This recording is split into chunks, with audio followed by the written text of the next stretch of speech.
Dreams save us. Dreams lift us up and transform us into something better. And on my soul, I swear that until my dream of a world where dignity, honor, and justice are the reality we all share, I'll never stop fighting. Ever. Boy, if you don't...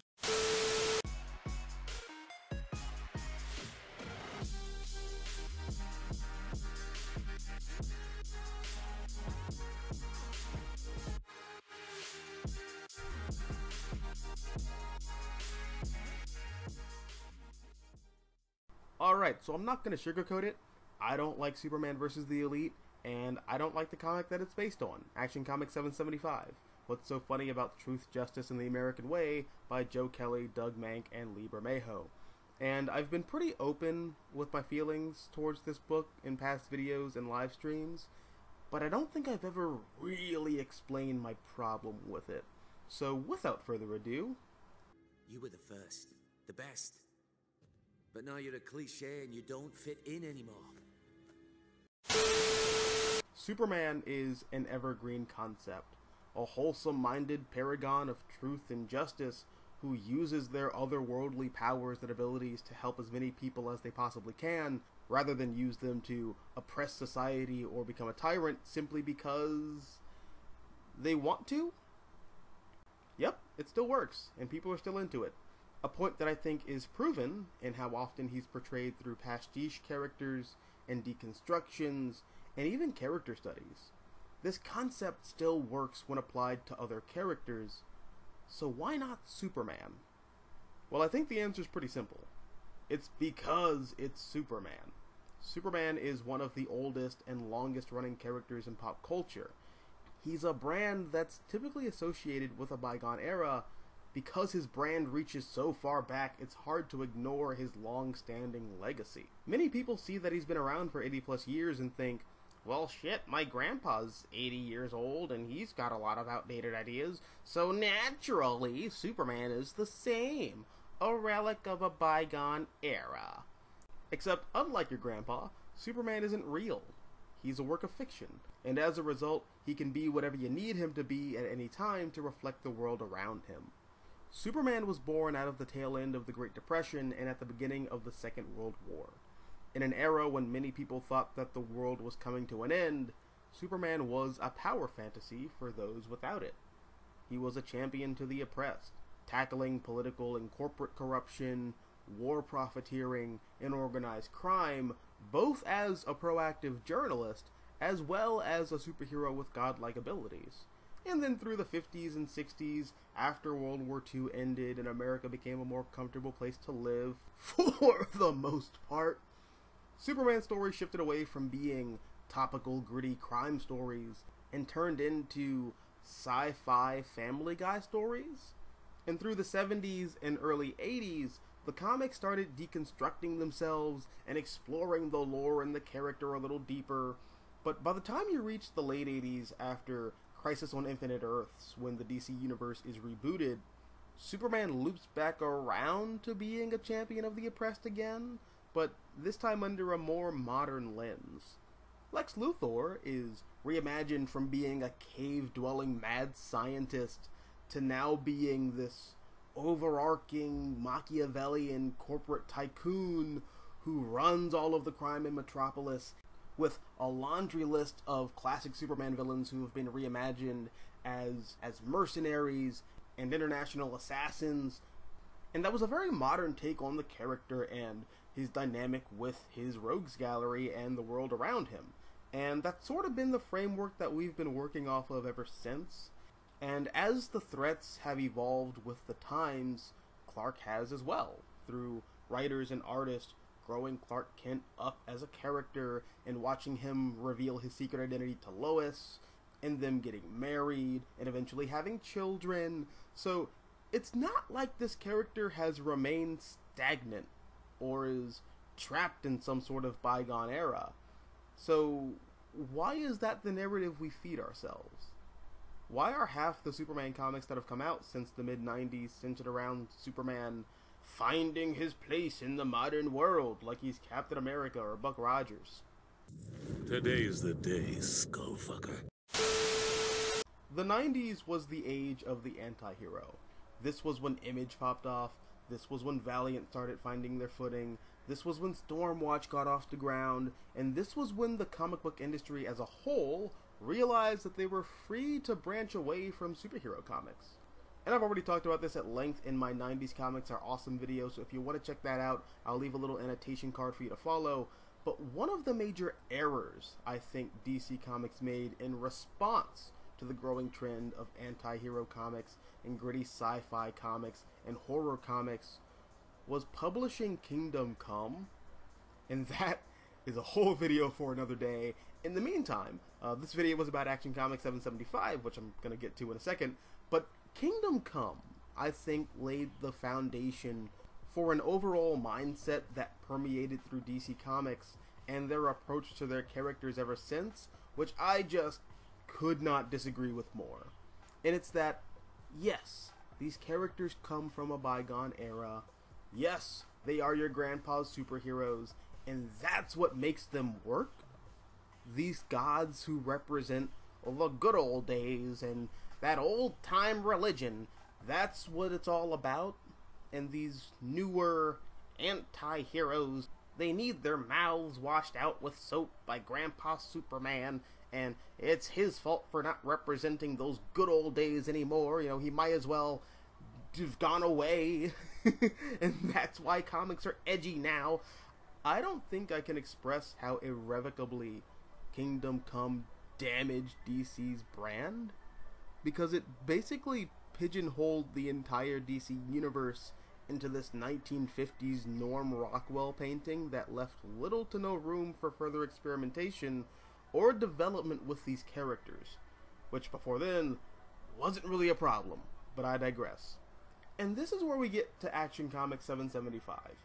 Throughout the 90s, the Wildstorm imprint founded by Jim Lee and Brendan Choi was ground zero for our new comic book shared universe, which saw the likes of Gen 13, Wildcats, Stormwatch, and Deathblow.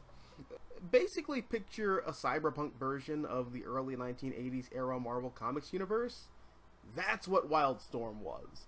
And by the late 1990s, writer Warren Ellis and artist Brian Hitch would uproot the status quo for the Wildstorm universe with a book called The Authority, a team of the world's most powerful superhumans who banded together to fix the world at any cost and annihilate anyone who got in their way. And for anybody who hasn't read it, first of all, read it. It's one of the most important comic books that came out that everyone just sort of forgot about. It popularized widescreen cinematic storytelling, which laid the groundwork for how modern comics, superhero or otherwise, are written and drawn, but again, I digress. This new team, The Authority, is basically the Wildstorm universe's version of the Justice League. Except they're a version of the Justice League that doesn't mind killing people. Except for when members of the Justice League kill people, but... And Action Comics 775 is like a diss track for The Authority, taking each member of the team and turning them into a straw man parody of their Wildstorm counterpart, and just depicting them as violent edgelords called the Elite. And off the jump, this is where the entire story breaks down. Superman is the base template for Western pop culture through the 20th and 21st century. Every superhero, every anti-hero, every superpowered vigilante who puts on a costume and takes justice into their own hands owes their existence to Superman. And that's why, on a concept level, it's a weak premise putting Superman against satirical strawmen.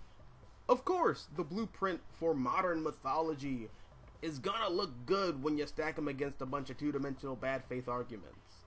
But to that point, the moral and ethical conflict presented in this story has no resolution. Sure, Superman gives a big hero speech about dreams and hope, and the music swells, and the crowd goes wild, and Superman looks like the bigger man, but it doesn't actually address the problems the Elite were criticizing and attacking. The Elite, much like the Authority, is a reaction to the political and social woes of the day, These are young heroes who are fed up with the way the world around them is accelerating towards annihilation, and they feel like they have the power to stop it. So their plan is to step up and step in and be the voice to the voiceless and bully the world's bullies, even if that means playing a little rough. Sorta like that one guy. But that never comes into conversation because that would be an actual challenge for Superman as well as the audience to face. The idea that over time, Superman's priorities have shifted towards more grand scale and even more fantastical threats, which leaves average, everyday people who would have been under his protection as a champion of the oppressed in the lurch. That's an idea that you can explore with the Elite, as well as Superman representing the old guard, if you want to go that direction, and the Elite representing the new guard, the two butting heads because Superman sees too much of his younger, more reckless and arrogant self reflected in the Elite, and wanting them to not make the same mistakes that he made early in his career. But no, instead the story just boils down to killing bad, being dark and gritty bad, involving yourself in geopolitical issues bad. Like, there's no actual nuance or ethical conundrum here. And what little attempt there is gets undercut by the Elite, who turn out to be psychos with a boner for bloodshed. So any counter-argument made by them against Superman is rendered null. It's like a worse version of Kingdom Come. Because at least with Kingdom Come, there's an actual conflict with an introspective resolution. I don't like that resolution, but at least it's there. But here, Superman is appalled by these new heroes who turn out to be every horrible thing that he suspects them to be, and then he just beats them up. Here, the resolution is Superman is the good guy because he says so, and he's in the right simply because he's Superman. This is literally every old superhero meets a new superhero or an anti-hero story that's ever been published since the 1950s. But even worse, because there's this pretension surrounding it with Superman trying to preserve the integrity of superheroes, and it just comes off like an old man yelling at the clouds, and as a result, inadvertently gives fuel to the Superman is a relic type arguments, because it's framing Superman's moral fiber and sense of duty as something that is old-fashioned. Which, first of all, never really made sense to me, because good people exist. You know, people with wholesome ideals, people who are tolerant, people who just enjoy helping people for the sake of helping people exist. Or at the very least, the idea of those people have always been around. You know, they were around far before Superman was ever created. They were around during the 20th century when Superman was a character that permeated pop culture, and they're probably going to exist in the far-flung future long after me, you, and everyone else in the world is long gone. So just logically, I've never bought into that mindset, because quite frankly, it's bullshit. But secondly, and more importantly, and maybe less importantly, but for the sake of this video, more importantly, approaching Superman with such a mindset does more harm than good, because what you're essentially saying is having values and principles makes you a relic of a bygone era. And because Superman has values and principles, he's not relevant anymore? Dude, what the fuck do people see in this comic? Maybe I'm slow, maybe I'm missing something here, but I don't get why this comic is so well beloved. I don't get why the movie is so well beloved. I don't get why people say that it's DC at its best. It's not even among the top listing Superman comics, let alone DC stories. Which sucks to say, because Lee Bermejo and Doug Mank are among my favorite DC Comics artists, and Joe Kelly easily wrote some of my favorite Superman stories during the City of Tomorrow era. But this ain't it. But that's just me. What about you? Do you like this comic? Do you see the appeal? Let me know down below in the comment section. Also, if you like this video, hit the like button, share, support the channel, and if you want to see more content like this, all you gotta do is subscribe and hit the bell for notifications when I upload my next video or live stream. I'm the Mystical Green Beanie. Thank you for watching, and as always, until next time, adios nachos, adios.